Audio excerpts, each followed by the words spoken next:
வணக்கம். தமிழ் வெற்றிலை சமையலுக்குள்ள போகலாம் வாங்க. நம்மளோட சேனலை நீங்கள் ஃபஸ்ட் டைமாக பார்க்குறீங்க அப்படின்னா சப்ஸ்கிரைப் பண்ணுங்கள், பெல் ஐக்கானை கிளிக் பண்ணுங்கள், ஆல் பட்டனையும் செலக்ட் பண்ணி விட்டுருங்க ஃப்ரெண்ட்ஸ். இன்றைக்கி நம்ம என்ன ரெசிபி பார்க்க போகிறோம் அப்படின்னா மஷ்ரூம் பெப்பர் கிரேவி பார்க்க போகிறோம்.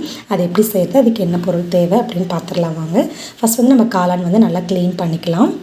இந்த போல் தண்ணியில் போட்டு லைட்டாக ஒரு பரட்டினதுக்கப்புறமா இந்த மாதிரி கை வச்சு உடிச்சிங்க அப்படின்னா மேலே ஒரு லேயர் தோல் மாதிரி வரும். அதை எடுத்துட்டிங்க அப்படின்னா நல்லா க்ளீன் ஆயிரும். இதே போல் எல்லா மஷ்ரூமே க்ளீன் பண்ணி எடுத்துக்கோங்க. நம்ம மஷ்ரூம் வந்துட்டு கண்டிப்பாக நம்ம வாரத்துக்கு ஒரு டைம் இல்லை வாரத்துக்கு 2 டைமாவது நம்ம உணவில் சேர்த்துக்கணும். ஏன்னா இதில் வந்து அவ்வளோ நன்மைகள் இருக்குது. மெயினாக இதில் வந்து நிறைய இரும்பு சத்து இருக்குது. அதே போல் மெக்னீஷியம், ப்ரோட்டீன் இருக்குது, கலோரி, சோடியம், பொட்டாசியம் இதில் நிறைய இருக்குது. கொழுப்பு வந்துட்டு இதில் சுத்தமாக கிடையாது. ஸோ அதனால் இதை நீங்கள் கண்டிப்பாக வந்துட்டு உங்கள் உணவில் சேர்த்துக்கோங்க.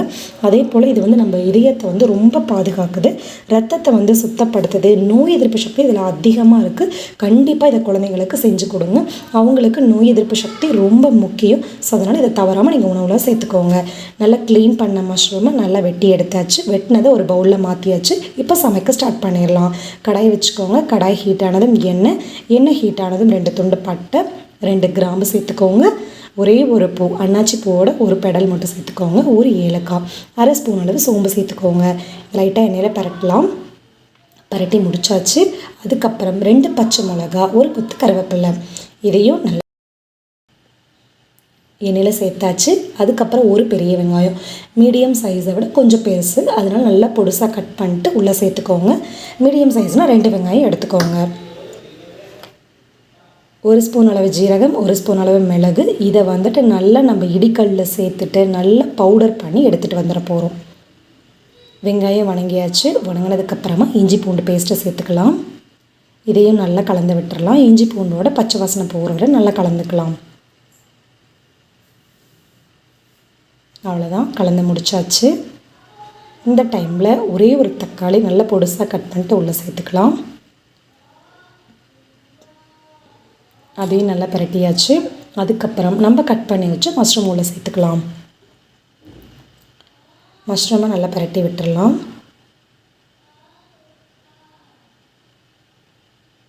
அவ்வளோதான், நல்லா கலந்தாச்சு. கலந்ததுக்கப்புறமா கொஞ்சம் மஞ்சள் தூள், கொஞ்சம் உப்பு, அதாவது குழம்புக்கு தேவையான அளவு. இப்போ உங்கள் காரத்துக்கு தகுந்த மாதிரி மிளகாத்தூள் சேர்த்துக்கோங்க. தனி மிளகாத்தூள் 1 ஸ்பூன் அளவு நான் சேர்த்துருக்கேன். பச்சை மிளகா வரை நம்ம சேர்த்துருக்கோம். ஸோ உங்கள் காரத்துக்கு தகுந்த மாதிரி சேர்த்துக்கோங்க. இப்போ இதை நல்லா கலந்தாச்சு. மஷ்ரூமே நல்லா தண்ணி விட்டு தான் வேகும். நம்ம இப்போ தண்ணி விடவே இல்லை, நல்லா தண்ணி விட்டுருக்கு பாருங்கள். அடுப்பை வந்து மிதமான தீயிலே வச்சுக்கோங்க. நம்ம ஜீரகத்தையும் மிளகையும் இன்னும் 2 பவுடர் பண்ணோம், இடிக்கல்ல இடித்து பவுடர் பண்ணோம் இல்லைங்களா, அதை வந்து இப்போ உள்ளே சேர்த்து நல்லா பரட்டி விட்டுருங்க.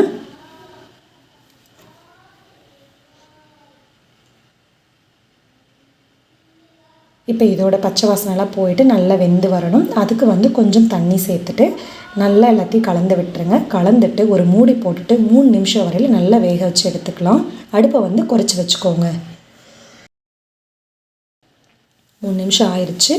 மூடியை ஓப்பன் பண்ணி பார்க்கலாம்.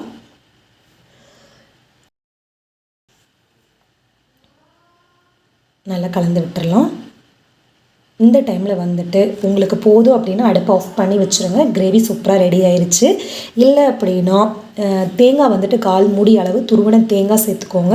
தேங்காய் சேர்த்துக்க விருப்பம் இல்லை அப்படின்னா தேங்காய் பால் சேர்த்துக்கோங்க. தேங்காய் பால் சேர்த்திங்கன்னா ரொம்ப சூப்பராக டேஸ்ட், ஒரு டிஃப்ரெண்ட் டேஸ்ட்டாக இருக்கும் உங்களுக்கு. நான் தேங்காய் பால் சேர்த்துருக்கேன். உங்களுக்கு தேங்காய் பால் பிடிக்கணும், தேங்காய் பால் சேர்த்துக்கோங்க. இல்லைன்னா தேங்காய் அரைச்சி விழுதாக சேர்த்துக்கோங்க. மல்லி இலை தூவிடுங்க. ஒரு நிமிஷம் போல் நல்லா கொதிக்கட்டும். 1 நிமிஷம் ஆனதுக்கப்புறமா நல்லா பரட்டி விட்டுருங்க. இப்போ வந்து இனி க்ளோஸ் பண்ணி வைக்க வேண்டாம். ஓப்பன்லேயே வச்சு ஹை ஃப்ளேமில் வச்சுக்கோங்க. நல்லா அடுப்பு அதிகமாக வச்சுட்டு நல்லா பரட்டி விட்டுருங்க. இதில் வந்துட்டு மஷ்ரூமில் வந்துட்டு ஜிங்க்கு, காப்பர் இருக்குது, vitamin K, C, B, D எல்லாமே இருக்குது. ஸோ இது வந்து கண்டிப்பாக நீங்கள் வந்து உணவில் சேர்த்துக்கோங்க. அவ்வளோதான், நம்மளோட மஷ்ரூம் பெப்பர் கிரேவி சப்பாத்திக்கு சூப்பராக ரெடி ஆயிடுச்சு. மேலால் ஆனியன் ட்ரிங்க்ஸ் கட் பண்ணி போட்டிருக்கேன். இருந்தால் போடலாம், இல்லைனா ஸ்கிப் பண்ணி விட்டுருங்க. நம்மளோட சேனலுக்கு சப்ஸ்கிரைப் பண்ணுங்கள். தேங்க்யூ.